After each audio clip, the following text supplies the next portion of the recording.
Namo tassa bhagavato arahato samma sambuddhassa.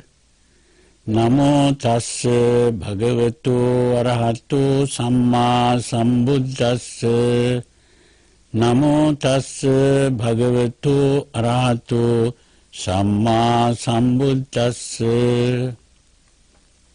Homage to the Blessed One, the Perfect One, the harmoniously awakened one.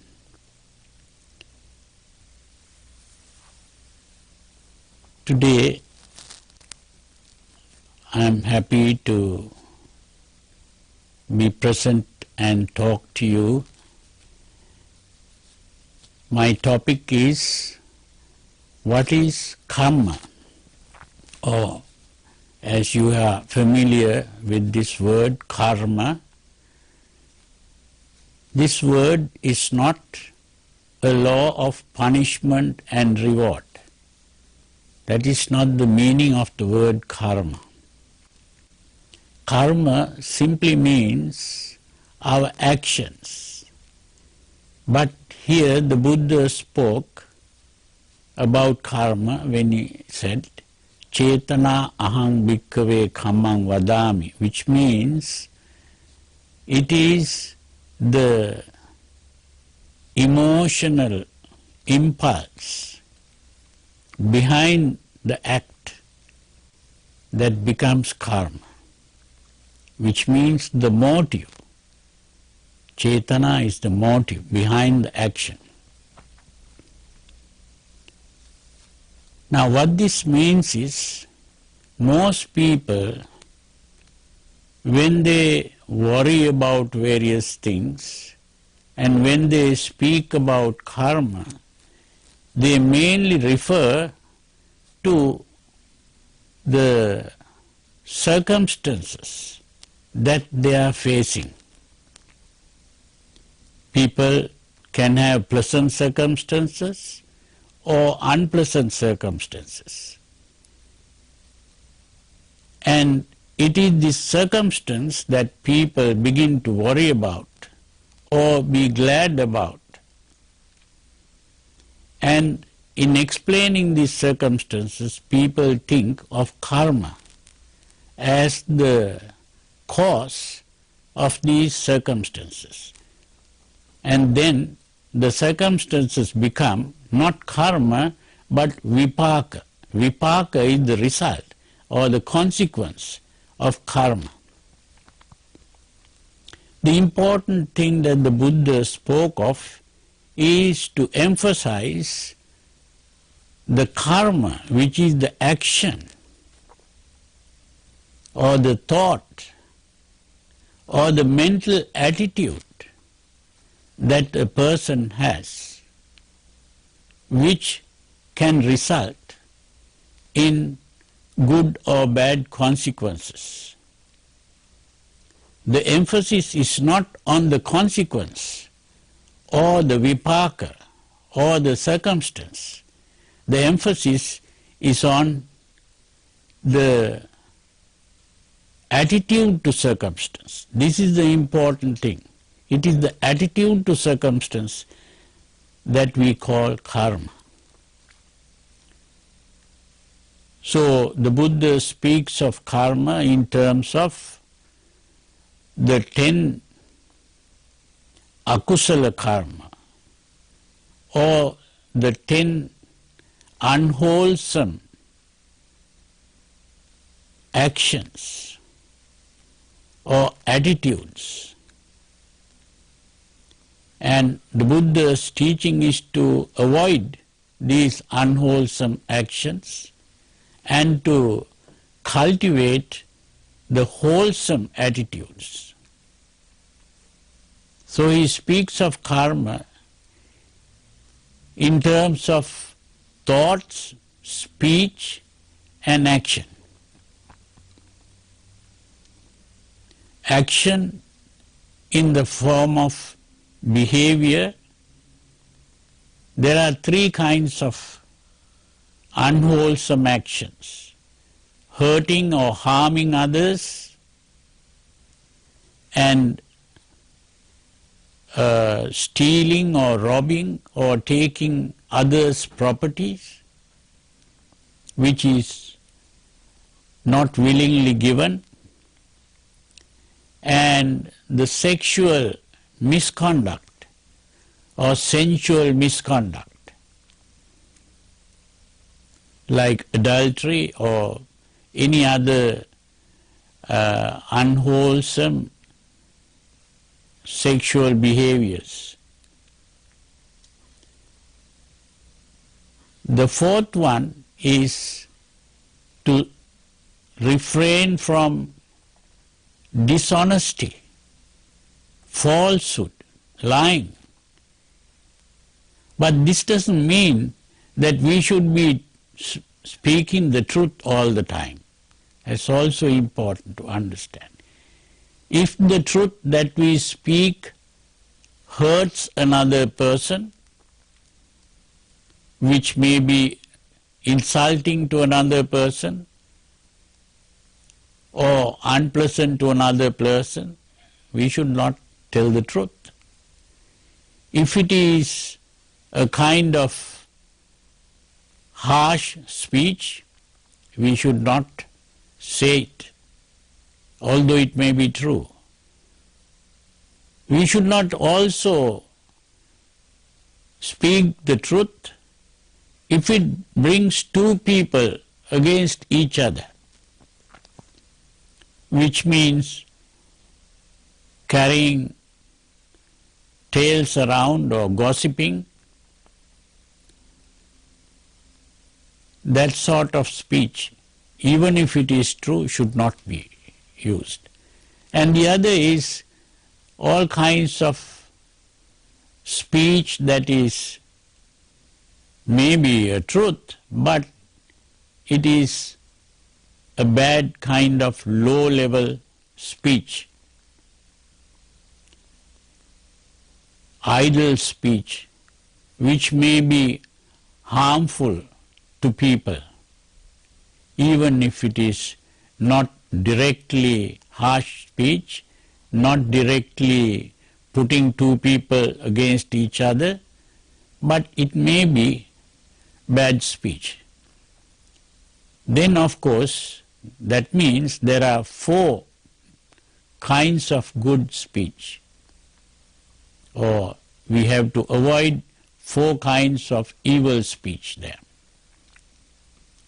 Then the fifth point is not to be taking intoxicants.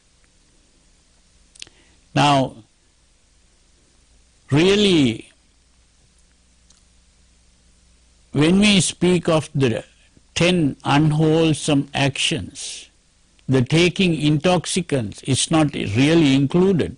But if we take intoxicants, we lose our proper sense of mind, and therefore we might commit all the bad deeds. Then there are three things that should be avoided, which are mental actions or mental thoughts, and that is greed or desiring other people's things, and the second is the thoughts to hurt others, evil thoughts of hurting, harming, taking revenge, that sort of thought. And the other, third kind of thought to be avoided is bad views or opinions, which are called miccha ditthi, bad views. Bad views means certain views, certain notions or beliefs that lead to unwholesome behavior or encourage unwholesome behavior. So these are the 10 kinds of bad behavior to be avoided or unwholesome behavior to be avoided. 3 kinds of physical actions, 4 kinds of speech, and 3 kinds of thoughts. And these 10 kinds of unwholesome actions are rooted in 3 states of mind, what is called lobha, dosa and moha, which in translation can mean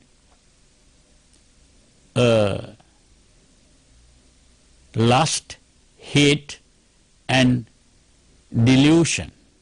Lust is the desire for pleasure, hate is the hatred of pain or unpleasant things, and the delusion is to think in terms of mine and myself. In other words, the self-centered notion. The self-centered notion begins to be the root of all the evil actions. So the good actions are just the opposite of these things. To avoid hurting others, to avoid stealing or robbing, to avoid sexual misbehavior, to avoid falsehood or lying, to avoid hurtful speech or harmful speech, to avoid putting people against each other, to avoid useless chatter, and the thoughts as greed, hatred and delusion. And really greed, hatred and wrong views. So these are the things to be avoided, and they are good behavior, good actions which are rooted in the absence or non-lust, non-hate and non-delusion. That means the unselfish acts. So this way, good actions and bad actions have been described as good karma and bad karma. And why these things are bad is simply not because this is going to create a rebirth in hell, or good actions creating a rebirth in heaven. That is not the real motive. The motive is simply to be compassionate and friendly to all beings, so that we don't hurt or harm others. So that this whole thing is based on what is called universal benevolence, metta or maitri, rather than thinking in terms of punishment and reward. So the important thing is that karma is not just a law of punishment and reward, but it is a wholesome attitude of mind which brings happiness to oneself as well as others.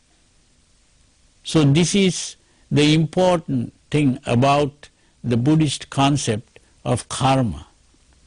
Now karma is also used in another religion like Hinduism, but the way the Buddha speaks about karma is mainly to think in terms of the basic attitude, which is love, compassion. And so it is based on the universal benevolence, metta or maitri.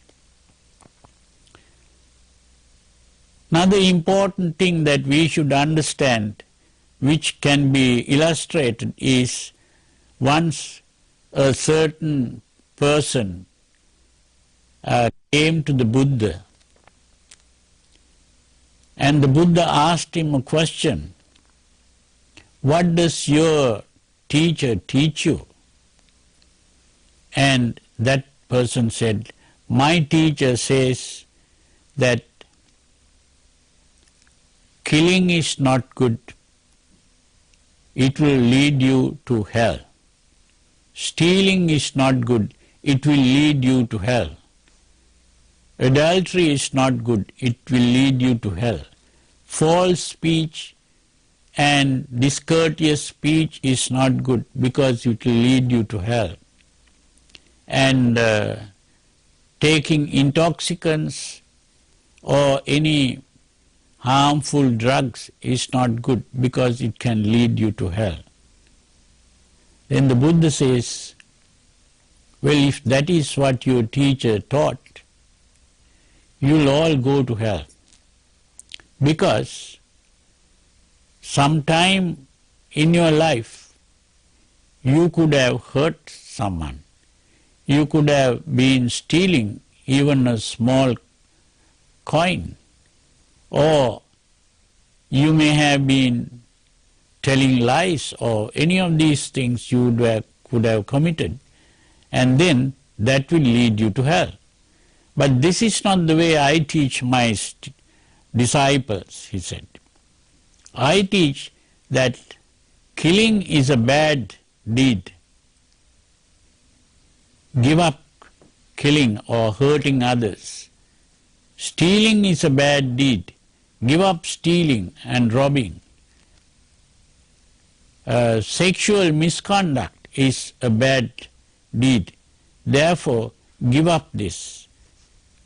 Speaking false speech is also not good, or any discourteous speech is not good. Therefore, give up this. Taking intoxicants is not good.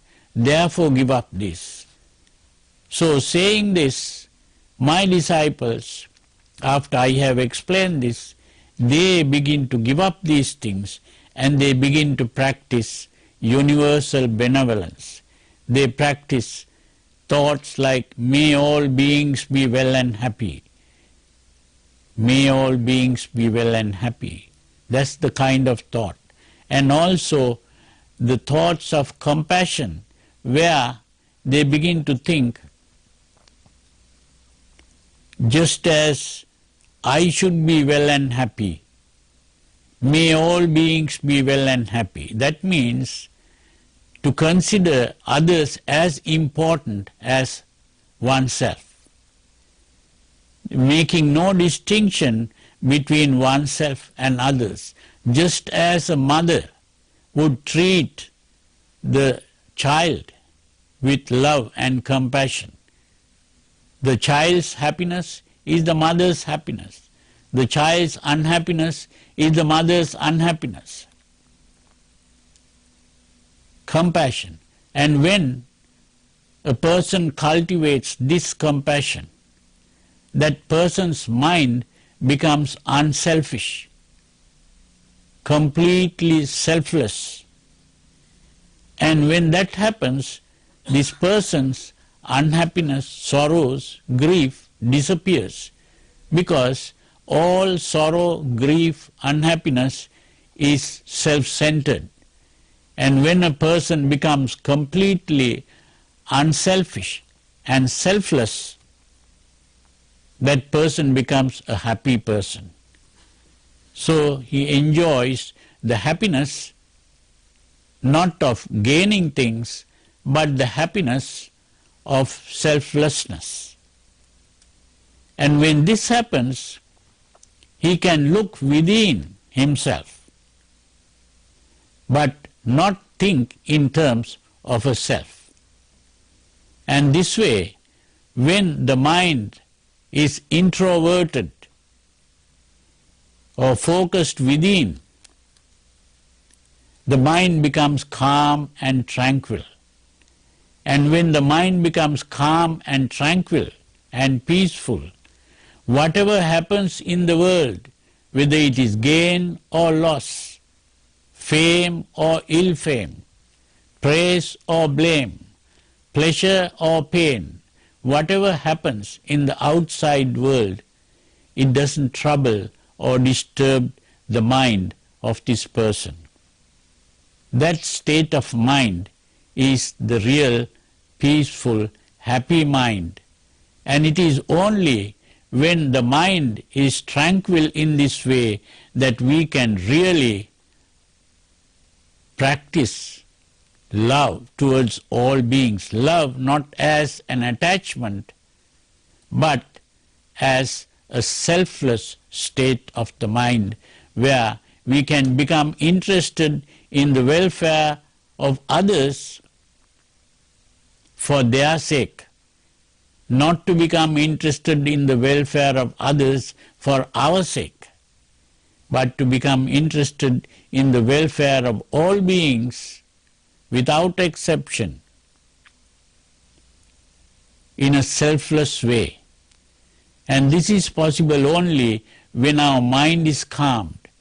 Why? Because all the emotional excitements of the mind are self-centered, whether it comes in the form of a desire, or whether it is coming in the form of a hatred, or whether it comes in the form of a fear, or whether it comes in the form of a worry or anxiety, all that is self-centered. When the mind is selfless, free of selfishness, that mind is a happy mind. And it is with this happy mind that we can speak to others in a pleasant way and act towards others in a pleasant way. So this way we make ourselves happy and we also make others happy. And that is how we become truly good people. And we become truly good only when our mind has been purified, and we also become happy as a result. So this is the teaching of the Buddha. And this teaching of the Buddha, as it is understood in this way, we don't have to worry about whether we are going to be living another life after death. This is something very important that the Buddha mentioned in the Kalama Sutra. The Kalama Sutra is a famous sutra, well known to Buddhists, where the Buddha speaks about truth.